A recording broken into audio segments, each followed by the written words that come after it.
Next target politicians. 6 key role నేతలపై ఊహాగానాలు.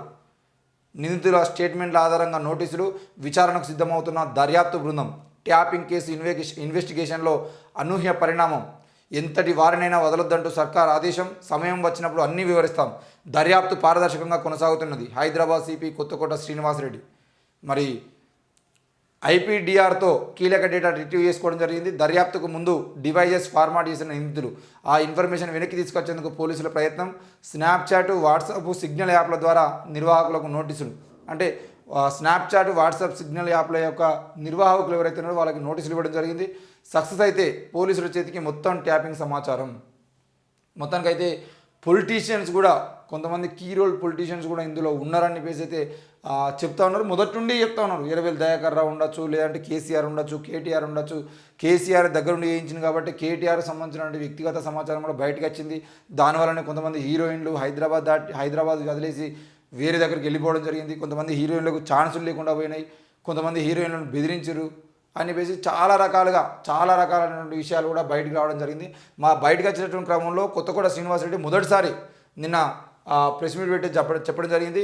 Phone tapping కేసులో ఇప్పటి వరకు అధికారులను ఎంక్వైరీ చేసిన పోలీసులు నెక్స్ట్ పొలిటీషియన్లను అరెస్ట్ చేసి విచారించడానికి సిద్ధమవుతున్నారు.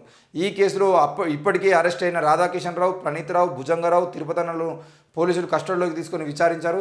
వారి నుంచి స్టేట్మెంట్లను కూడా రికార్డ్ చేశారు. ప్రస్తుతం వీరంతా జ్యుడిషియల్ రిమాండ్లో భాగంగా జైల్లో ఉన్నారు. వీరిని ప్రశ్నించిన క్రమంలోనే పలువురు కీలక నేతల పేర్లు వెలుగులోకి వచ్చినట్లు దర్యాప్తు చేస్తున్నట్లు పోలీసు వర్గాల సమాచారం. స్టేట్మెంట్లో వారు చెప్పిన అంశాలకు బలం చేకూర్చే కొన్ని వివరాలు ఇప్పటికే పోలీసుల దగ్గర ఉన్నట్లు తెలిసింది. లక్కీ 6 ఫోన్ ట్యాపింగ్ వ్యవహారంతో సంబంధం ఉన్న రాజకీయ నేతలకు త్వరలోనే నోటీసులు జారీ చేసేలా ఇన్వెస్టిగేషన్ టీం రెడీ అవుతున్నది. ఆ లీడర్లు ఎవరనేది అటు రాజకీయ వర్గాలతో పాటు ప్రజల్లోనూ హాట్ టాపిక్గా మారింది.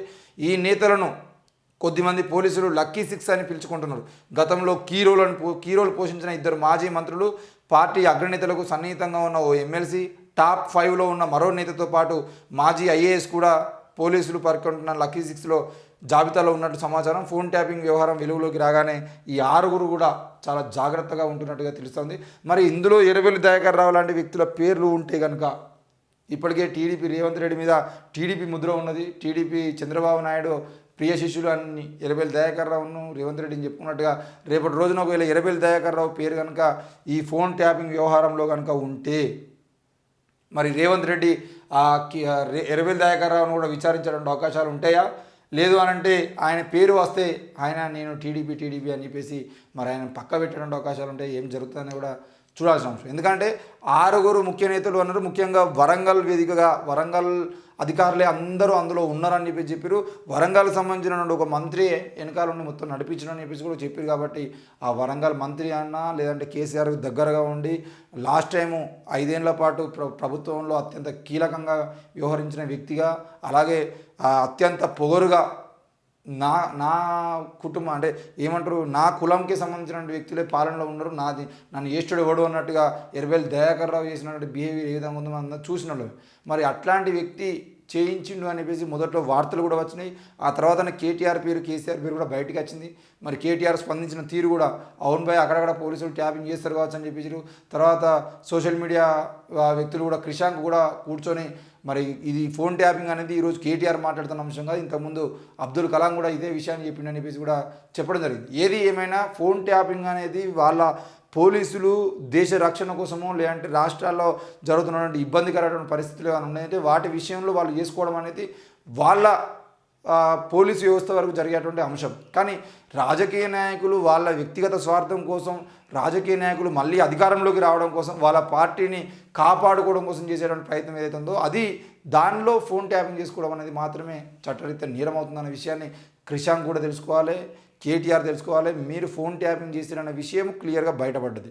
అందులో ఆర్ఎస్ ప్రవీణ్ కుమార్ లాంటి ఐపీఎస్ అధికారులు కానీ, ఐఏఎస్ ఆకునూరు మురళి లాంటి వాళ్ళని కానీ, లేదు అనంటే మాజీ ఎమ్మెల్యేలు ఎమ్మెల్సీలు కానీ, రేవంత్ రెడ్డి ఇప్పుడు ఉన్నటువంటి ముఖ్యమంత్రి రేవంత్ రెడ్డి ఫోన్ ట్యాపింగ్ కానీ, సినిమా హీరోయిన్లకు సంబంధించిన ఫోన్లు కానీ, ముఖ్యంగా రియల్ ఎస్టేట్ వ్యాపారం చేస్తున్న వాళ్ళు, లేదంటే ఆ రేవంత్ రెడ్డి ఇంటి పక్కన ఉన్నటువంటి చుట్టుపక్కల ఉన్నటువంటి బిజినెస్ మ్యాన్లు ఎవరైతే ఉన్నారో, సినిమా హీరోలు, బిజినెస్ మ్యాన్లు, రియల్ ఎస్టేట్ అందరి ఫోన్లో ట్యాపింగ్ చేసి వాళ్ళ నుండి కోట్లాది రూపాయలు ఈరోజు మీరు దండుకున్నటువంటి విషయం కూడా బయటపడ్డది.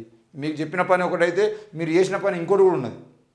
మీకు ప్రభుత్వం చెప్పినటువంటి పని ఫోన్ ట్యాపింగ్ చేసి ఏ పొలిటీషియన్ ఏం మాట్లాడుకుంటున్నారో సమాచారం ఇవ్వని చెప్తే మీరు ఆ వాళ్ళ ఫోన్లతో పాటు బిజినెస్ మ్యాన్ల ఫోన్లు, రియల్ ఎస్టేట్ల ఫోన్లు, హీరోయిన్ల ఫోన్లు ట్యాపింగ్ చేసి ఎవరెవరు ఎక్కడిక్కడ పోతున్నారు, ఎవరెవరితో కలుస్తున్నారు అని చెప్పేసి మొత్తం డేటా తీసుకొని వాళ్ళని బెదిరించి కోట్ల రూపాయలు దండుకున్నటువంటి పరిస్థితి మీరు చేసినటువంటి చిల్లర రాజకీయం అనేది ఉంది. కాబట్టి దాంట్లో తప్పకుండా అందరి పేర్లు బయటపడాలి. మరి అందులో ఎర్రబెల్లి ఉన్నా, కేటీఆర్ ఉన్నా, కేసీఆర్ ఉన్నా, ఇంకో నాయకుడు ఉన్నా, తప్పకుండా ఎమ్మెల్సీ ఉన్నారని చెప్పేసి ఎమ్మెల్సీ ఫామ్ హౌస్ అంటున్నారు. వీళ్ళందరి పేర్లు తప్పకుండా ప్రజలకు తీసుకురావాలి.